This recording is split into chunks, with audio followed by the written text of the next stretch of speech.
Parfois, on ne peut pas partir, en tout cas pas tout de suite, parce qu'il y a les enfants, parce qu'il y a la justice, parce qu'il y a la peur.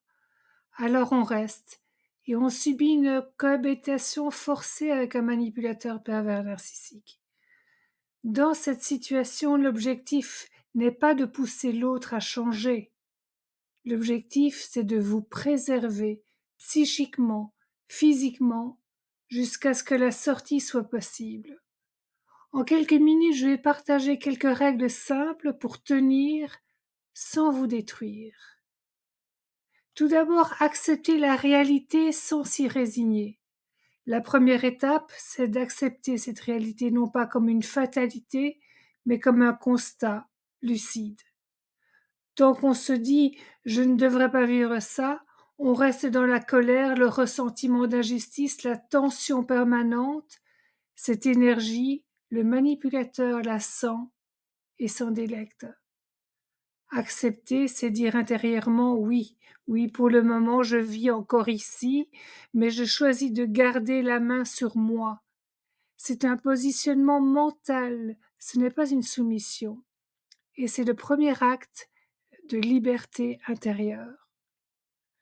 Deuxièmement, se créer un espace intérieur inviolable. Quand on ne peut pas contrôler l'extérieur, il faut protéger l'intérieur. Et ça commence par 3 décisions simples. Ne plus réagir à chaud. Les crises du pervers narcissique se nourrissent de vos émotions. Respirez avant de répondre. Et si vous le pouvez, ne répondez pas. Ne plus expliquer. Ne plus vous justifier. Plus vous offrez de la matière, des informations, plus il les utilisera contre vous le moment venu.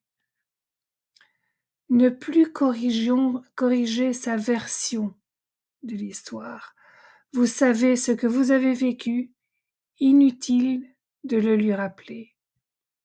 Faites de votre silence une muraille, votre calme un bouclier.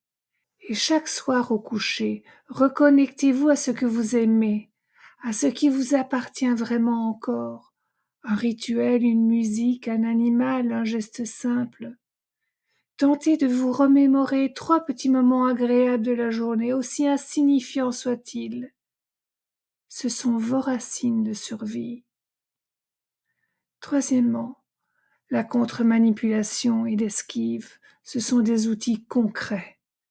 Ensuite, il faut apprendre à neutraliser sans provoquer.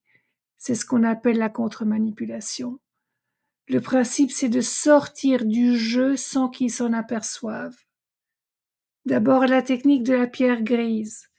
Vous devenez neutre, inintéressant, sans émotion. Des réponses courtes, une voix calme. Je note, si tu veux. Il ne trouve plus de prise. Et ensuite l'esquive. Il vous provoque, détournez calmement. Je ne souhaite pas en parler maintenant. On verra ça plus tard si tu veux bien. C'est ton avis, je le respecte. Ces phrases cassent la dynamique du conflit et vous gardez le contrôle. Enfin, les phrases filets, vos phrases de clôture. Je refuse qu'on me parle sur ce ton. Je mets fin à cet échange et vous partez. La contre-manipulation, ce n'est pas un combat, ce n'est pas négatif, c'est une stratégie de survie émotionnelle. Quatrièmement, préserver son corps pour garder l'esprit clair. Le corps encaisse avant même que la tête ne comprenne ce qui se passe. Le stress permanent épuise, use, fragilise. Alors reprenez votre pouvoir par le corps. Dormez dès que vous le pouvez.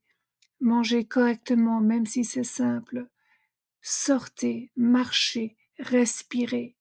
Pratiquez la cohérence cardiaque ou tout ce qui peut vous aider à calmer vos crises d'angoisse panique. Ce sont des gestes minuscules mais tellement puissants. Ils rappellent à votre cerveau que vous êtes vivant et que cette cohabitation n'est qu'une étape dans votre vie. Préparez ensuite la suite des événements, pas la vengeance, mais ce que vous allez faire. Pendant cette période, ne cherchez pas à vous venger. Mettez cette énergie au service de votre futur. Classez vos documents. Faites des copies de tout, actes notariés, feuilles de paie, relevés bancaires, les vôtres, les siennes. Vous ferez le tri après. Et vous mettez tout ça ailleurs, hors de votre maison. Contactez vos alliés, votre petite armée, discrète mais fiable. Établissez des plans de sortie. Chaque geste d'organisation est un pas de plus vers votre liberté.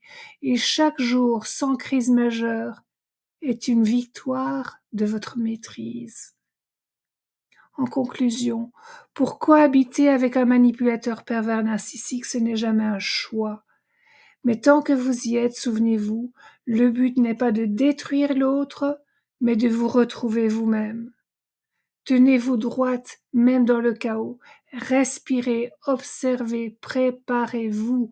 Vous êtes en train de redevenir votre propre repère.